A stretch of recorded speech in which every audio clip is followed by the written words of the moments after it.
तो जेडीयू की दूसरी लिस्ट भी अब जारी हो गई, या ना पूरी तरह से, यानी कि अब एनडीए के सभी सीटों पर उम्मीदवार उतार दिए गए। चिराग पासवान की कुछ सीटें हैं जिस पर बहुत जल्द अब उम्मीदवारों का ऐलान हो जाएगा। लेकिन महागठबंधन का क्या?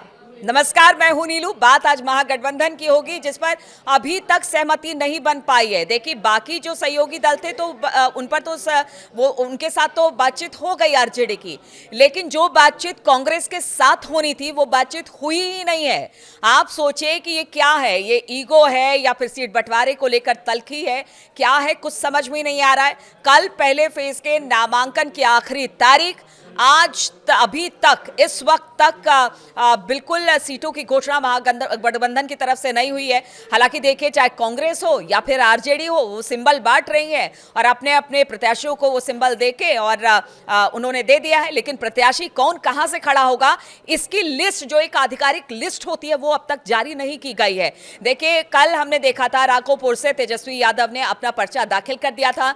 राहुल गांधी ने उन्हें मुबारकबाद दिया, खूब शक्ति प्रदर्शन तेजस्वी की तरफ से किया गया। लेकिन उसके बाद अभी तक सहमति आखिर क्यों नहीं बन पाई है, इसके पीछे क्या कारण है? जो आरजेडी और कांग्रेस महागठबंधन की दो बड़े दल हैं, उनके बीच में सहमति क्यों नहीं बन पा रही है? पटना एयरपोर्ट पर कांग्रेसी ही आपस में भिड़ते दिखाई दिए। आज कांग्रेस दिल्ली में एक मीटिंग कर रही है, उधर आरजेडी अपनी बातों पर अड़ी हुई है कि वो 50 सीटें ही कांग्रेस को देगी। इधर कांग्रेस का कहना है कि 75 से ज्यादा सीटें मिले। अब इस बीच में सबसे बड़ा सवाल यही है कि अगर यही मान मनौवल और मन मुटाव चलता रहा तो फिर जो सीट, जो एक आधिकारिक लिस्ट आती है प्रत्याशियों की, वो कब आएगी? और कहीं ना कहीं इससे महागठबंधन को एक नुकसान भी उठाना पड़ सकता है, क्योंकि एनडीए ने अपने तमाम सीटों पर प्रत्याशी उतार दिए। इक्का दुक्का बाकी है, वो भी जल्दी उस सीटों पर भी ऐलान हो जाएगा प्रत्याशियों का।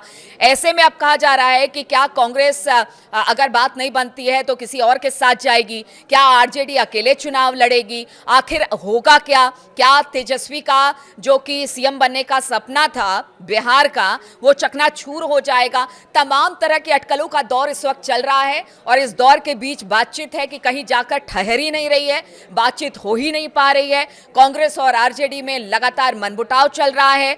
आज देखना होगा कि जब कांग्रेस के नेता बैठेंगे दिल्ली में तो फिर उस दौरान क्या किसी तरह से सहमति बनाने की कोशिश की जाएगी, क्योंकि अब तक जो जानकारी हमारे पास आ रही है उसमें तो यही कहा जा रहा है कि कब लिस्ट जारी किया जाएगा, महागठबंधन की कब लिस्ट जारी होगी। 121 उम्मीदवारों की पहली लिस्ट होगी, लेकिन वो कब होगी अब तक पता नहीं चल पाया है, क्योंकि कल नामांकन का आखिरी दिन, 17 तारीख नामांकन का आखिरी दिन, और ऐसे में अभी भी ऊहापोह की स्थिति महागठबंधन में बनी हुई है। अभी तक सीएम चेहरा तक घोषित नहीं किया गया है।